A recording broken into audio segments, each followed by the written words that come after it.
মানিকগঞ্জের চরকাটারি এ যেন শিল্পীর হাতে আঁকা নিখুঁত ছবির মতোই সুন্দর এক জনপদ। বাড়িঘরগুলোর সামনে বিস্তৃত সরিষা ক্ষেত এই জনপদকে আরও সৌন্দর্যমণ্ডিত করে তুলেছে। মানিকগঞ্জ, টাঙ্গাইল আর সিরাজগঞ্জ এই ৩ জেলার মিলনস্থল এই চরকাটারি। খরস্রোতা যমুনা নদীর বুক চিরে ভেসে ওঠা এই চরের মানুষগুলো নদী ভাঙনের শিকার হয়ে অনেকটাই নিঃস্ব হয়ে গেছে। সহায় সম্বল সবই হারিয়েছে নদীগর্ভে। নদী ভাঙনের শিকার হওয়া এই জনপদের মানুষের বুক ফাটা কান্নায় ভারী হয়ে আছে এই জনপদের বাতাস। এই চরের মাটিতে কান পাতলে শোনা যায় সব হারা মানুষের কান্না আর আহাজারি। যোগাযোগ ব্যবস্থার উন্নতির এই যুগেও চরকাটারির মানুষের চলাফেরা করতে হচ্ছে ঘোড়ার গাড়িতে আর মোটর সাইকেলে। শুষ্ক মৌসুমে রাস্তা না থাকার বিড়ম্বনা আর বর্ষা মৌসুমে বানের জলে ভাসিয়ে নিয়ে যায় এই অঞ্চলের ফসলি জমি।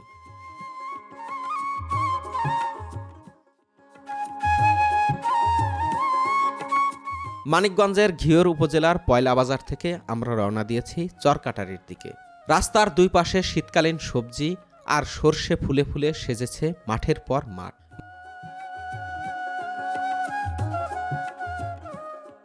মানিকগঞ্জের এই অংশে এখনো রাস্তাঘাটে হরহামেশাই চোখে পড়ে ঘোড়ার গাড়ি। মোটরসাইকেলে চলতে চলতে আমরা পৌঁছে গেলাম দৌলতপুর বাজারে। এখান থেকে চরকাটারি চরের বাচ্চাদের জন্য বিস্কিট ও চকলেট কিনে নিলাম। আমরা সবসময় চেষ্টা করি দুর্গম চরে যাওয়ার সময় বাচ্চাদের জন্য কিছু চকলেট ও বিস্কিট কিনে নিয়ে যাওয়ার। চারপাশের শীতকালীন প্রাণ প্রকৃতি দেখতে দেখতে আমরা পৌঁছে গেলাম নিশ্চিন্তপুর ঘাটে। এই ঘাটটি টাঙ্গাইলের নাগরপুর উপজেলার মধ্যে পড়েছে। আমরা যে চরকাটারিতে যাচ্ছি সেটির অবস্থান মানিকগঞ্জের দৌলতপুরের মধ্যে। নিশ্চিন্তপুর ঘাট এলাকায় নদী শাসন করা হয়েছে বলেই এই এলাকার মানুষ নদী ভাঙনের আতঙ্ক মুক্ত হয়ে নিশ্চিন্তে ঘুমাতে পারেন।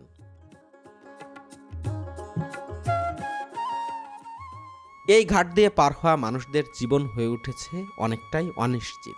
নদীতে কুয়াশায় খুব বেশি দূরে দেখা যায় না, তাই সকালের খেয়া আসতে বেশ দেরি করেছে। তবে বিভিন্ন পণ্য পরিবাহী ট্রলারগুলো ঝুঁকি নিয়েই চলে এসেছে পারে।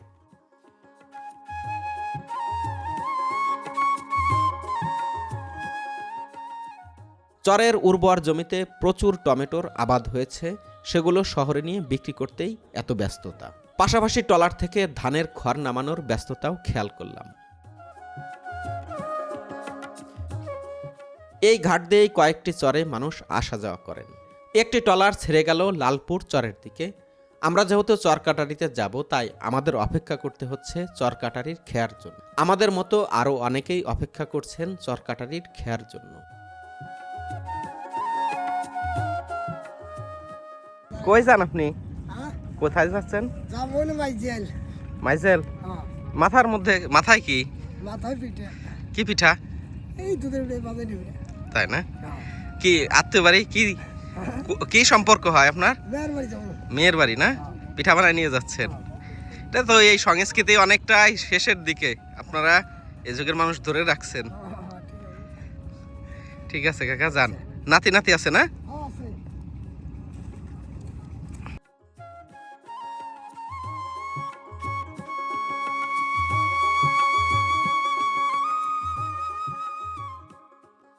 বেশ খানিকটা সময় অপেক্ষা করার পরে দেখা পেলাম চরকাটারি যাওয়ার কাঙ্ক্ষিত খেয়ার।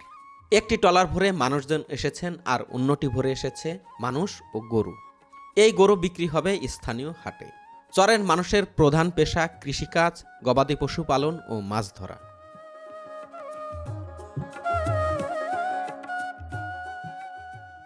কোথায় গেছিলেন? গেছিলাম তো দৌলতপুর। হ্যাঁ হ্যাঁ। খানাতলি উপার। আপনার বাড়ি কোন জেলায়? আমার বাড়ি সিরাজগঞ্জে। উপার কি 3টা চর 3 জেলায়?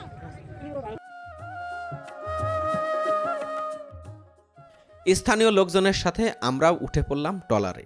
চরগুলোতে যাওয়ার সময় বেশিরভাগ ক্ষেত্রেই আমরা চেষ্টা করি আমাদের মোটরসাইকেলটি নিয়ে যাওয়ার। কারণ দুর্গম চরগুলোতে সবসময় মোটরসাইকেল বা ঘোড়ার গাড়ি পাওয়া যায় না চলাচলের জন্য।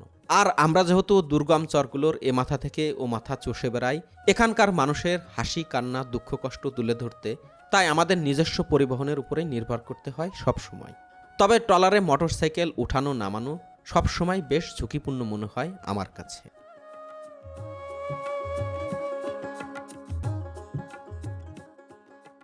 সহজ কোনোটা মাস করলে আবার সহজ এটা বুঝনা দিয়ে শুধু কোনো কাজ নাই। কাজ নাই। বাদামে বাদামে চাষ করা লাগে, ফল ভাঙা লাগে, কিন্তু তো কষ্ট না। ফল ভাঙা তো কষ্ট, কিন্তু বাদামেও তো মাঠে কোনো পরিচর্যা নাই, আছে কি? না, তেমন মাঠ নাই, কিছু সার লাগে। সার লাগে ইদানিং না? আগে লাগতো না, এখন বৈজ্ঞানিক পদ্ধতিতে চাষাবাদ না। চাষ যদি আপনার 1 মণ সার ব্যবহার করে যদি 40 মণ সার 1500টা সার ব্যবহার করে যদি আপনার 5000 টাকা আসে, তাহলে লাভে আসে না? লাভ লাভ আসে। বাদাম কি তেল খাইছেন কখনো? বাদামের খাইছি, ভালো বাদাম ভাঙা আমরা করে খাইনি। যেটা নষ্ট হয়ে যায়, নষ্ট হয়ে যায়, সেই তেল তো তিতা লাগে। তিতা লাগলে আমরা ওই সর্ষে দিয়ে মিক্সচার করে মনে করেন শুধু খাই দিই। আচ্ছা আচ্ছা, নিজের সাথে নিজের ফাঁকি কাকা, তাই না? কাজে চাচা একটা কথা মনে করেন, আমরা কৃষক, হ্যাঁ হ্যাঁ, আমরা ভালোটা তেমন খাইবার পারি না। না তার কারণ হচ্ছে টমেটো 10 কেট টমেটো উঠেলে তার মধ্যে 1 কেট খারাপ বাড়ায়। তার পাখিতে খাওয়া পারে না? হ্যাঁ, পাখিতে খাওয়া বের হয় না? হ্যাঁ, পাখিতে খাওয়া হয়, আবার পোকায় ধরে সামান্য একটু নষ্ট করছে, ওটা খাওয়া যায়, কিন্তু আমরা তো ওই জিনিসটা তো বিক্রি করা সম্ভব হয় না। ওটা কিন্তু সামান্য একটু নষ্ট জন্য একটা পাখিদের ঠোক দিছে, ও ফলটা তো আমাদের খাওয়া সম্ভব না, বিক্রি করা সম্ভব না। ওই জিনিসটা না আমরা কী করব, ফেলে দেওয়া না, গরুদের খাওয়ানো লাগে, আর না আমরা ওটা যদি কিছু তরকারি হিসাবে কিছু। আমাদের ট্রলারটি ছাড়ল চরকাটারির দিকে। চোখে মুখে বয়সের ছাপ থাকলেও এই মুরব্বিকে এই বয়সেও যাত্রী পরিবহন করতে হচ্ছে জীবন জীবিকার প্রয়োজনে।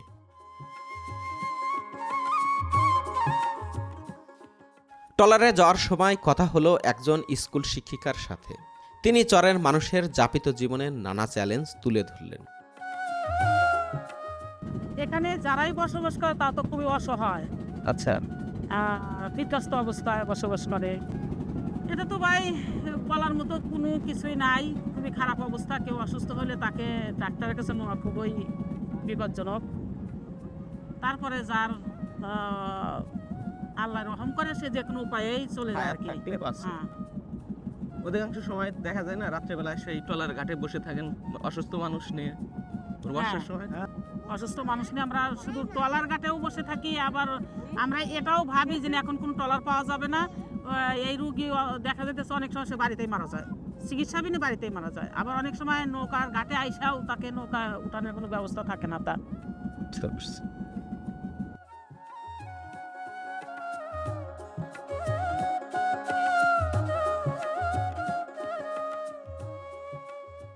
কথা বলতে বলতে আমরা চলে আসলাম ফয়েজপুর ঘাটে। এই ঘাট থেকেও কিছু যাত্রী উঠল আমাদের খেয়াতে। এই ঘাট থেকে নবজাতক শিশু নিয়ে উঠলেন কয়েকজন নারী। ডাক্তার দেখানো সহ নানা কাজের জন্য চরের মানুষের আসতে হয় শহরে। চরের মানুষের দুঃখ কষ্টের মধ্যেও ভালোবাসার ছোঁয়া রয়েছে পরতে পরতে। সেই ছবিরই প্রতীক যেন এই বয়োবৃদ্ধ দম্পতি। শহুরে জীবনে যখন বিচ্ছেদের সুর বাজছে বিভিন্ন পরিবারে, তখন সুবিধাবঞ্চিত ও দারিদ্র্যের সাথে লড়াই করে বেঁচে থাকা চরের মানুষের পারিবারিক বন্ধন এখনও অটুট।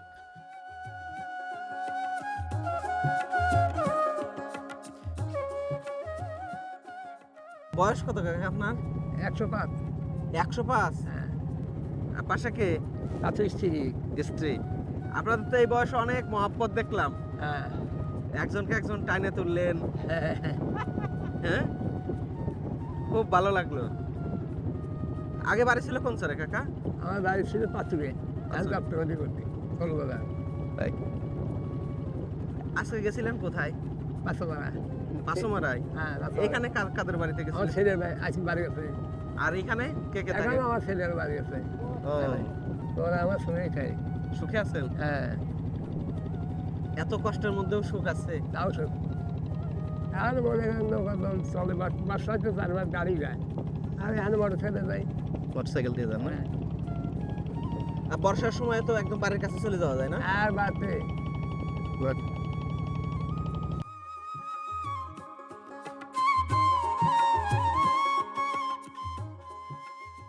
গেছিলাম তো, কি কি বেচা কেনা করতে গেলেন? মানে উস্তে নিয়ে গেছিলাম। আচ্ছা, কয় বিঘা লাগাইছেন উস্তা? উস্তে লাগাইছি 7-8 ডিসেম্বর আর কি। দাম কেমন পাইতেছেন? দাম আল্লাহ দিলে ভালোই পেয়েছি, খারাপ পেনি আর কি। ফুলকপি পাতাকপি এলাকা তো অনেক ধরা খাইছে তাই না? ফুলকপি লাগাইছিলাম, আগর। আবার আগরও না আর নামেও না আর কি। আচ্ছা, দাম কেমন পেলেন? মানে মাঝামাঝি পাইছিলাম আর কি, কোনোরকম ভাবে আর কি, মানে খরচ মরার উঠছে। থেকে বাইসে আছি আর কি। আচ্ছা, আচ্ছা। এখন যারা ফুলকপি উঠাইতেছে, হুম? এখন যারা ফুলকপি উঠাইতেছে, মানে ওদের তো আর খুব কম দাম, হ্যাঁ 3 টাকা কেজি নাকি? 3-4 টাকা কেজি এরকম। পরে মনে করেন এই যে গেছে কান্নার হাটের দিকে 5টা আনলো একজন 25 টাকা, এটা কপি হবো 2.5 কেজি 3 কেজি। তো কৃষক পুরো ধরা। কিছু পুরা ধরা।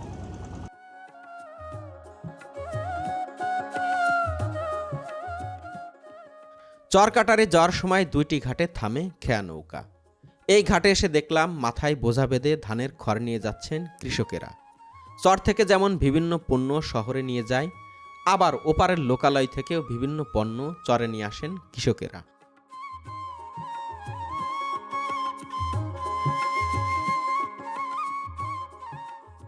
ভাই, পিঠা নিয়ে কোথায় যাচ্ছেন? পিঠে নিয়ে বাড়ি যাচ্ছি, শ্বশুরবাড়ি থেকে আসলাম। আচ্ছা আচ্ছা, পিঠা বানাই দিছে শাশুড়ি না? পিঠে বানা দিছে শাশুড়ি, খাই আসলাম, নিয়ে আসলাম। কি পিঠা? দুধ পুলি। দুধফুলি। কেমন লাগে ওই এখনো? গাদা, কোন যাস? ভাই, শ্বশুরবাড়ি থেকে পিঠা। আল্লাহর রহমতে ভালোই লাগলো, 4 দিন খাই আসলাম। পূর্বাশা থেকে আসছি, আচ্ছা, কোন দেশে ছিলেন? সৌদি আরব।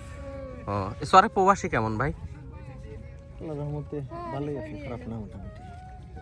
আচ্ছা, রেমিটেন্সের টাকায় চর অনেকটা এখন উন্নত, তাই তো? হ্যাঁ হ্যাঁ, এই ক্ষেত্রে টাকাই।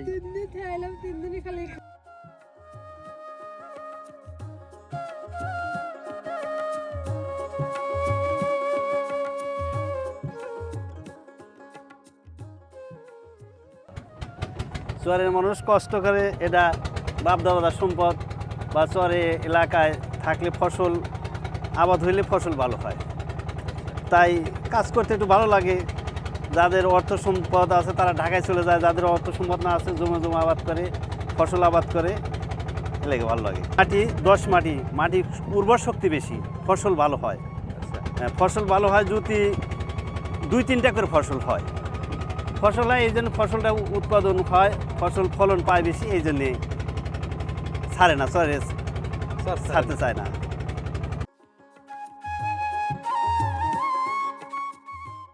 প্রথম ঘাট পার হয়ে যাওয়ার সময় চোখের সামনে ভেসে উঠল চরকাটারি। পার ঘেঁষে যাওয়ার সময় যমুনার স্বচ্ছ পানি, পারে সরিষা ক্ষেত, আর দূরের বাড়িঘর, সব মিলিয়ে যেন এক সাজানো গোছানো বাগান। দেখতে দেখতে চলে আসলাম চরকাটারি ঘাটে। ঘাটে একটি দোকানের পাশে অসংখ্য মোটরসাইকেল নিয়ে অপেক্ষা করছেন যাত্রীর জন্য। শহরের উবার, ওভাই, পাঠাওয়ের মতো সেবাও তৈরি হয়েছে চরের জীবনযাত্রার প্রয়োজনেই, তবে তারা অ্যাপস ভিত্তিক নয়।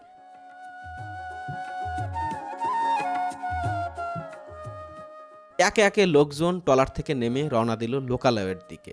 পাশের ট্রলারটিতে যাত্রীদের সাজ সাজ রব দেখে বুঝতে বাকি রইল না এটি একটি বরযাত্রীবাহী ট্রলার। লাজক বরের মতো মুখে রুমাল না থাকায় মনে হলো এটি হয়তো দ্বিতীয় বিয়ে।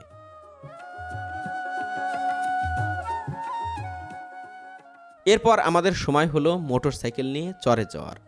প্রচণ্ড চ্যালেঞ্জ নিয়েই বালুময় এই পথ পার হয়ে উঠলাম উপরে। এমন জায়গায় মোটরসাইকেল উপরে ওঠানোর সময় ক্লাচ আর ব্রেকের উপর নিয়ন্ত্রণ রাখতে হয় খুব। একটু ভুল হলেই মোটরসাইকেল সহ সোজা নদীতে গিয়ে পড়তে হবে।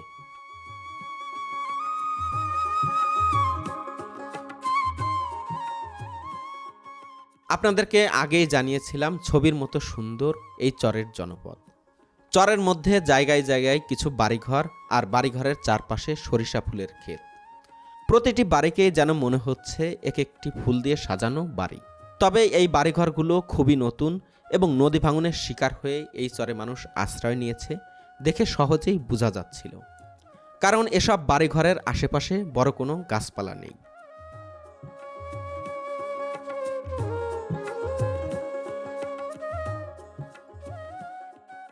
মানিকগঞ্জের চরকাটারি ঘাট থেকে সবাইকে শুভেচ্ছা জানাচ্ছি আমি মুন্সি এনায়েত।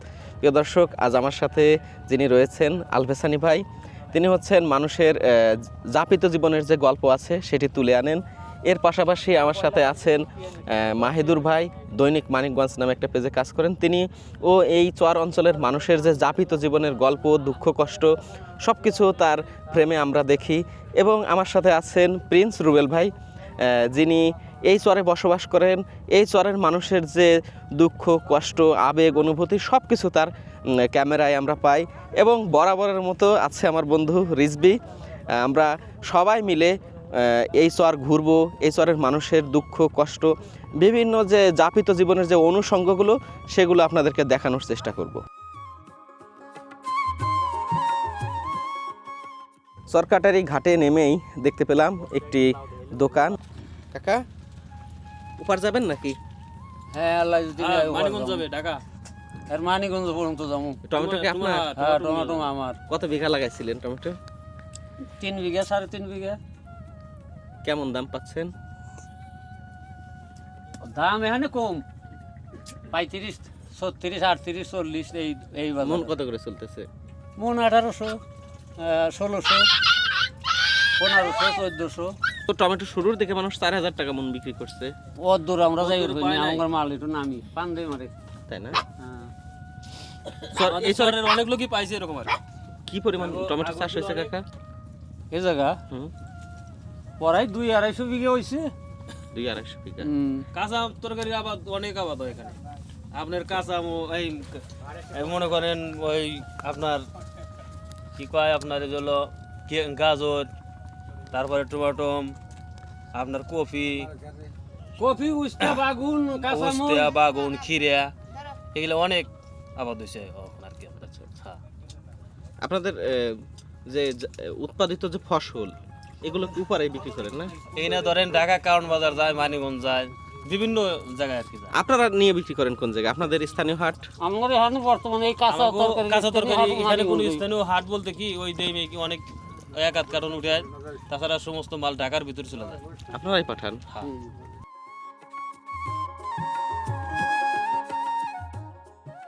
এই চরের প্রধান যানবাহন মোটরসাইকেল ও ঘোড়ার গাড়ি।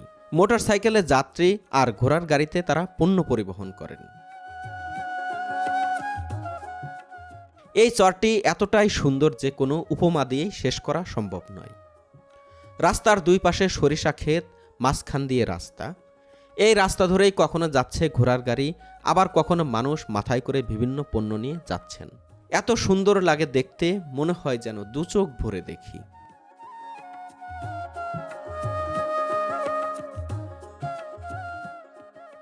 হাড়ি ভরে শীতের পিঠা নিয়ে যাচ্ছেন আত্মীয় স্বজন বাড়িতে। বহু বছর পরে এমন দৃশ্য দেখার সুযোগ পেলাম চরকাটারিতে এসে।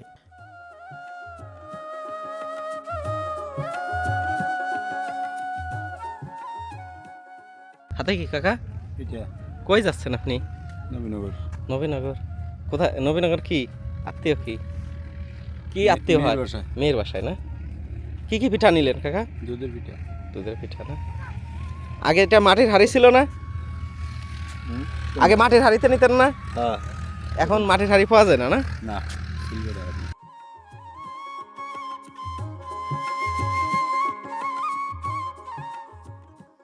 ঘাট থেকে এবার আমরা রওনা দিলাম লোকালয়ের দিকে। দুই পাশে সরিষা ক্ষেতের মধ্যে দিয়ে যাচ্ছি আমরা লোকালয়ের দিকে। চারপাশে সরিষার ক্ষেত, মনে হচ্ছে আমরা ছুটে যাচ্ছি স্বর্গের পথ বেয়ে।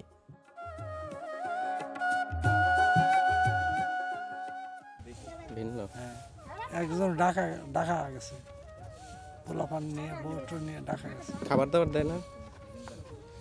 একালে খাইবার দেয় খুব কম। বড়জন দেশ আছে, হেতি 200 মন করে দাম দেয় বছরে, 200 মন। আর বাকি সময় সংসার? এই যে আমি ছাগি পালি, গরু পালি, এখানে বেশি বেশি খাই। আল্লাহ কোনো রকম অবস্থায় বাঁচা। কাকি কোথায়? বাড়তেই বাড়িতে না? এখানে কি গরু? এখানে গরু থুই, এখানে আমরা থুই। মানে এক ঘরে গরু, আবার একই ঘরে আপনারাই থাকেন? গোয়ার 2টা দিছিলাম, হ্যাঁ। 2 ঘর চাউলটা বাইটা লইছে, চাউল ঘর দিয়ে দিছি আমি বুড়াতে খালি ঘর দামে কি করবো আর? তারা যদি আমার এই কান না করে আমি কি করবো তাই কও? না, কিছু করার নেই।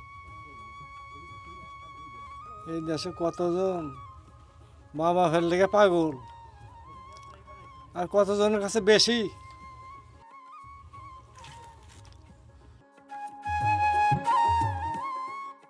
এই যে যে ছন চরাঞ্চলে বলা হয় এটিকে বন, এই বন দিয়ে তারা বেড়া তৈরি করে এই ঘরে থাকছেন।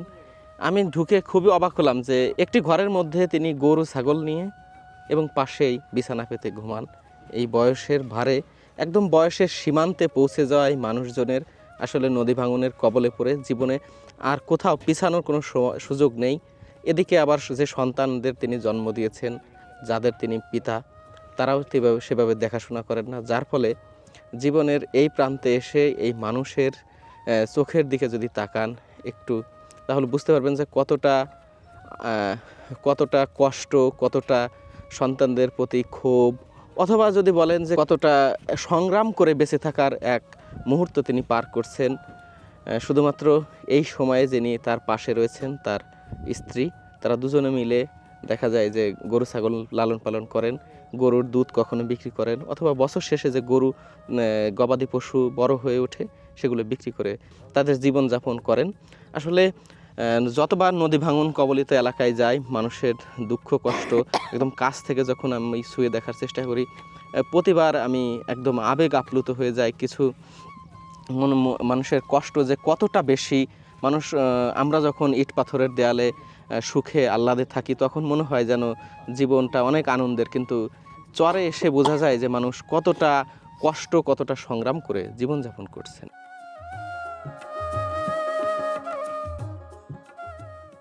এই বৃদ্ধ চাচার মতো অনেক বাড়িতেই এমন অবস্থা। বার্ধক্য আর দারিদ্র্যের সাথে লড়াই করে বেঁচে আছেন এই মানুষগুলো। বারবার যমুনার ভাঙনের শিকার হওয়া এই মানুষগুলো বাড়িঘর একটু গুছিয়ে তুলতে না তুলতেই আবারও শিকার হন ভাঙনের, পড়তে হয় নতুন নতুন বিপদে।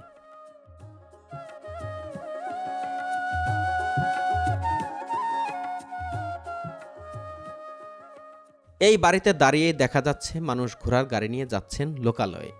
এ যেন এক মরুময় রাস্তায় যাত্রা শুরু করেছেন তারা। চরের এক প্রান্তের মানুষের সাথে কথা বলে এইবার আমরা রওনা দিলাম অপর প্রান্তের দিকে। চোখে পড়ল মাঠে মানুষের কৃষিকাজ নিয়ে ব্যস্ততা। এত কাজের মধ্যেও একজন কৃষক জোহরের সালাত আদায় করছেন।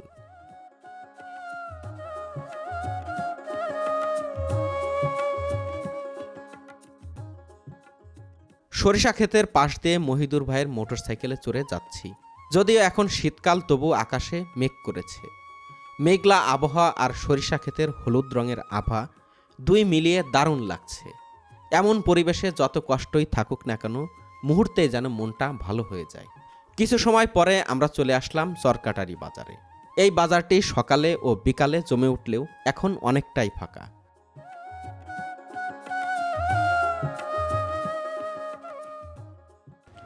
আমরা চরের বাচ্চাদের জন্য যে বিস্কিট তারপর চকলেট এনেছিলাম সেগুলো চরের বাচ্চাদেরকে দিতে পারছি না, কারণ এখানকার যে বাড়ি ঘরগুলো রয়েছে একটি বাড়ি থেকে আরেকটি বাড়ির দূরত্ব বেশ, যার জন্য একটি বাচ্চাকে পেলেও বাকি বাচ্চাদেরকে পাচ্ছি না। বিস্কিট চকলেট এখানে এখনো বাধা রয়েছে।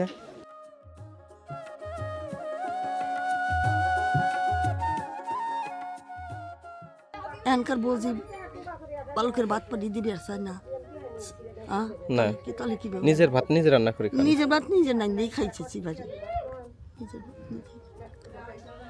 আসলে দেয়ার হাফুন আমার লড়িও না ভাঙলে তার এই পাঁচটা যা বাইটাই না খায়, কি দিব আর কি চামো আর কি খামো, সেটাও একটা কথা তো না। হ্যাঁ, কষ্ট হইতো, কষ্ট আছে সুখ আছে, ওইটাই সুখ, কষ্ট হলে ওই সুখ নেই। মানে যে সুখ আসবে কোন সময় বাঁচান আমি কই, যে সময় আমি মাটির তলে যাবো সেই সময় আমার সুখ, তা বাদে কি সুখ।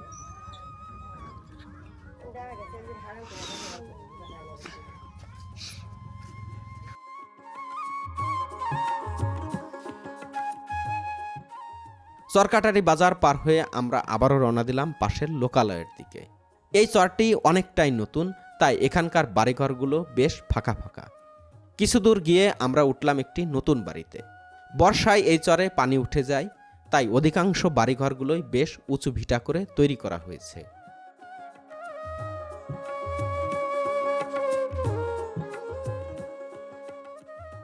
আগে বাড়ি ছিল কোন চরে কাকা? আগে আসলে আমরা নাগরপুর থানার মধ্যে ওই উপার। আচ্ছা, এখানে কতদিন হলো? এনে 1 বছর হয়েছে। একদম নতুন বাড়ি? নতুন বাড়ি। ওখানে কি বাড়ি ভাঙানোর জন্য আসছেন? বাড়ি আছে। আচ্ছা, আমার বাড়ি এডি হলো জন্মস্থান। জন্মস্থান নদী ভাঙনের পরে চলে গেছিলেন? হ্যাঁ, চলে গেছিলাম। আবার ওই জায়গা ভেঙে গেল, আমরা আবার জায়গায় এলাম। এরপর আপনার জীবনে বাড়ি ভাঙলো কতবার? ওটা তো কোয়া কষ্টই হয়, 13 বার হয়েছে মোটামুটি হিসাবে। মোটামুটি এটা হিসাব 13 বার হয়েছে। যার যার জন্মভূমি, যার জমি জমা আছে, জন্মভূমি তো ত্যাগ করা কি কষ্ট না? হ্যাঁ, কষ্ট। ওই 1000 টাকা ভাড়া দিছি প্রতি বছর ডিসি মানে। হ্যাঁ, আর এটা ভাড়া দেওয়া লাগে। এটা নিজের খেয়ে কি মাছ আছে? আর খান অল্প করে খান, না খাওয়ান না অল্প করে। আমি চরে যতবার যাই, হ্যাঁ, আপনারা যথেষ্ট আল্লাহর রহমতে আপনাদের আর্থিক অবস্থা ভালো। একদম গরিব মানুষের বাড়ি গেলেও মানে কোনোদিন বলে নাই যে মানে এত অনুরোধ করে চরে খাবার গেলে। চরের মানুষের সবারই ব্যবহার ভালো দেখছি। খান। এইটা কি আপনাদের জাংলারই না লাউ? হ্যাঁ, চর কাটারিতে ঘোরাঘুরি করছিলাম আমি আর আলফেসানি ভাই। হঠাৎ এই গাছটি এসে আমাদের চোখ আটকালো। আমরা এই স্থানীয় লোকজনকে জিজ্ঞেস করছিলাম যে এটি আসলে কি গাছ। ওনারা জানালেন এটি হচ্ছে কার্পাসতুলা। কার্পাসতুলা গাছ, কার্পাসতুলা নিয়ে আমরা এমনিতে জানাশোনা আছে, কিন্তু কার্পাসতুলা গাছ কখনো সরাসরি দেখিনি। এটি কিন্তু বাংলাদেশে একটা সময় চাষ হতো। এটি বাণিজ্যিক উৎপাদন বন্ধ হয়ে গেলেও এই চরে এসেই দেখলাম যে না, এই ধরনের তুলা এই চরে এখনো চাষ হয়। আমার কাছে বিষয়টা একদম নতুন, খুবই ভালো লাগলো, এই জন্য আপনাদেরকে দেখানো। এই চরে এসে দেখলাম নারীরা অবসর সময়ে মাথা বিলি আর গল্পগুজব করে সময় কাটাচ্ছেন, আর অনেক নারী মাঠের কাজের পাশাপাশি গরু নিয়ে বাড়িতে ফিরছেন।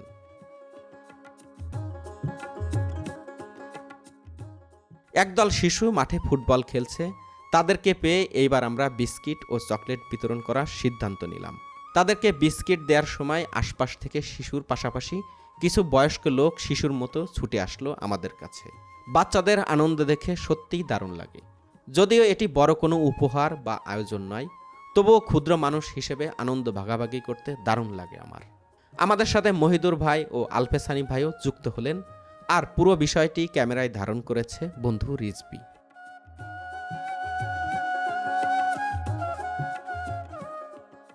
নাতনিকে কোলে করে ছুটে এলেন আর এক নারী। তিনি জানালেন 4 নাতি নাতনিকে রেখে মারা গিয়েছে তার মেয়ে। দুঃখ কষ্টই যেন এই চরের মানুষের একমাত্র সঙ্গী।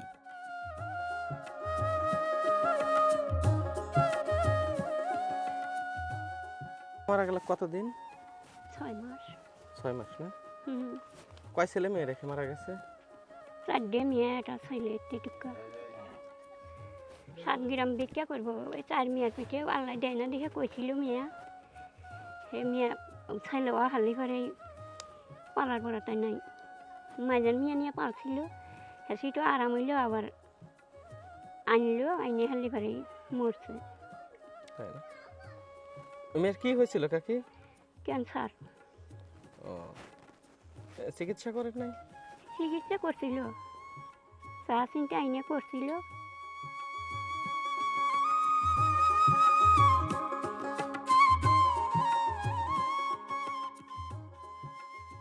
চরকাটারি ঘুরতে ঘুরতে প্রায় সন্ধ্যা লেগে আসলো।